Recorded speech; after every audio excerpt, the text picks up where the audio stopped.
Hello guys, how are you? This is Ms. Farah Talat, your word history teacher, and today we're gonna finish talking about absolutism in Asia, the Ming Dynasty, especially in China.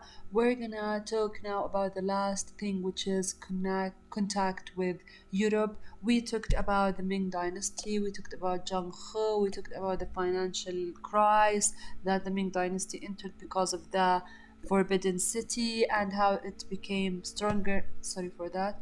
How it became stronger than before. Sorry, going back. How it became stronger than before, and we talked about the Confucians. So, in the governmental of China, only the best of the best work as a governmental official, and we talked about their banks, how to control the economy there. Now we're going to talk about the contact with Europe. Europe at that time, it was like very important for China because it needs trade, and it needs like the silver from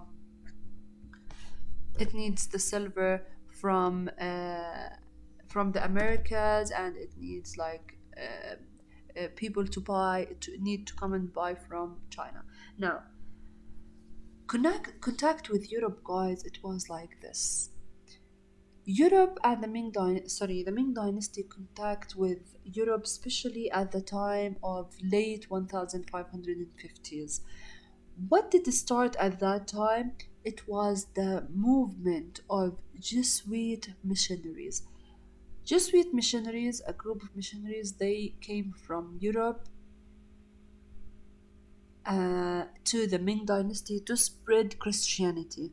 It began to arrive to China and to show what is Christianity and the knowledge about it, and to tell the people what the Pope of Europe or of Christianity at that time is saying about Christianity. They arrived to China, but unfortunately, they touched a very sensitive,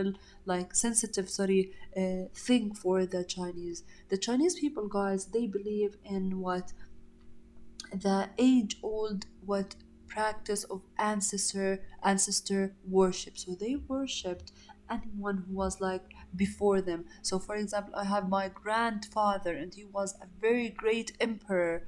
I need to make a grave for him, as I told you, an enormous one that no one is allowed to enter and or to touch, and then I'm gonna go and pray there because I worship my ancestor because he was great.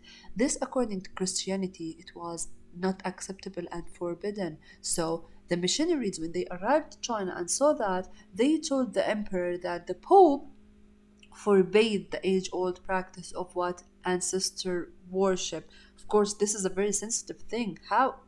Yani, you're telling me not to worship my God.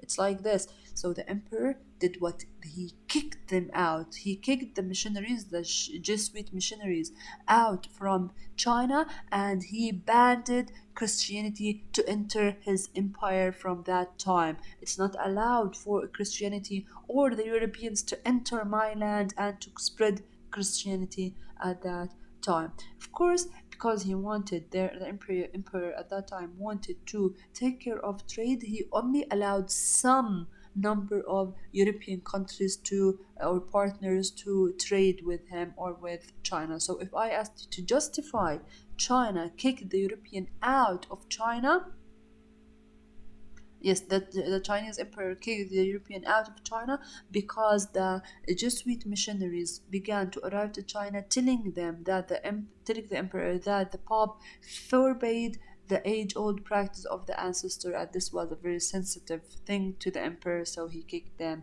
out, banning Christianity to enter his empire.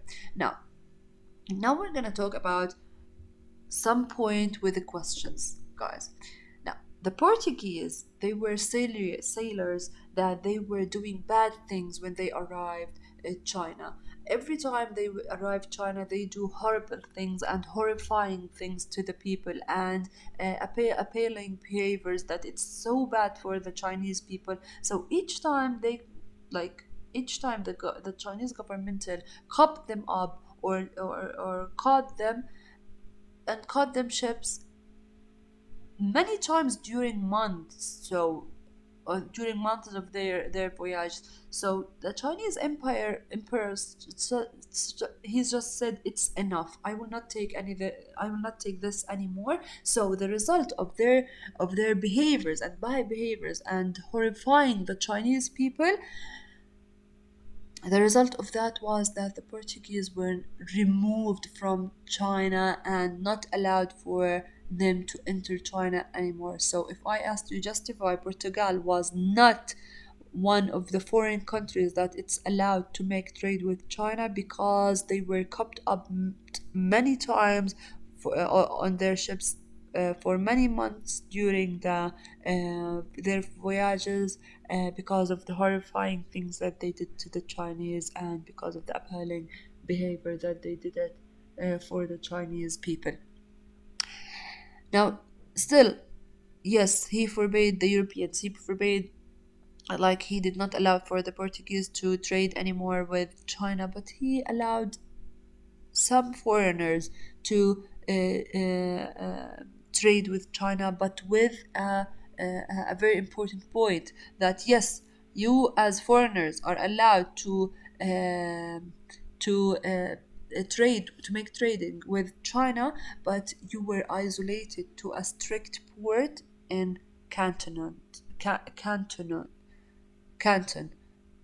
So in other words, he's saying, Portuguese, you are or like you're no way, you're forbade from trading with China. But all the other foreigners, you are allowed to trade with China, but within like a strict thing, which is that you must be isolated. You must isolate yourself in one port, and a strict port, its name is, or in the city of Canton.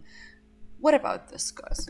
What about the results of so if we want to mention the results of the Portuguese appealing behavior, it's 3 points. Number one, the results that the Portuguese were removed from China. Number two, that the foreigners were isolated to a strict port in Canton. And number three, the creation or the start of the Cantonese system. The start of the Cantonese system. Three results after the bad behavior or the insulting behavior of the Portuguese for the Chinese people, the horrifying one, removing the Portuguese from China and not allowing it to making trade with China. All the other foreigners now is I must be isolating themselves to a strict port on Canton if they want to make trade with China. And number three, the start of the Cantonese system. Now, define or explain the Cantonese system. The Cantonese system simply is saying that if you want, as a foreigner country, to trade with China, you can do that, but you must separate yourself from the Chinese people. And if you want to enter China, you can and get off of your ship, you can get off of your ship, but on the peninsula of Canton land. You're not allowed to come and enter China's proper. Another thing, you must be subject to the Chinese law and business system. So, what is the Cantonese system? If you want, it started from, of course, it lasted from 1760 until 1842. In other words, Cantonese system. In case any foreign countries want to make trade with China, they are allowed to do that, but within a strict way that you must isolate yourself on the peninsula on the strict port of Canton. You are not allowed uh, to touch or to talk to any Chinese people. And you, if you want to get off your ship, you can get off in the peninsula of Canton land. You're not allowed to enter any proper land of China, and you must be subjected to the Chinese laws and business system. Now, How was the end of the Chinese European relationship, this thing, the Cantonese system, or the European Chinese relationship of trading? It ended when European started imperialism, or started the European, when they start bullying the Chinese people, and start bully Europe, start bullying their way into China. Now you're gonna ask me, Tisha, what is the meaning of the age of imperialism, or what is the meaning of imperialism itself? Imperialism itself, guys, it means when it's a policy, when the country starts to expand itself or extend itself by using the power of what? Of power of military and democracy, military forces and democracy. So here, Europe started the age of European imperialism over China. So it started using the military forces, the diplomatic forces, or policies, sorry. It started using its power over China, and this led to end the deal between Europe and China, because Europe now is starting to fight and trying to expand its land by diplomacy and military forces over China. That was the end, guys, of the absolutism of the Ming Dynasty in China. And by this, we can say that we're done with talking about absolutism in general, absolutism in many. We talked about absolutism in many places, like in China, in India, where what else? Let me see. In Japan, um, Ottoman Empire. We said the Mughal in India, and in Russia we talked about it in Russia. Um, where else? Western Europe, Peter the Great. We said Russia. Spain, absolutism in Spain. Um, Absolutism, the reign of Habsburg in Spain, we said. In France, Louis the 14th. We talked about uh,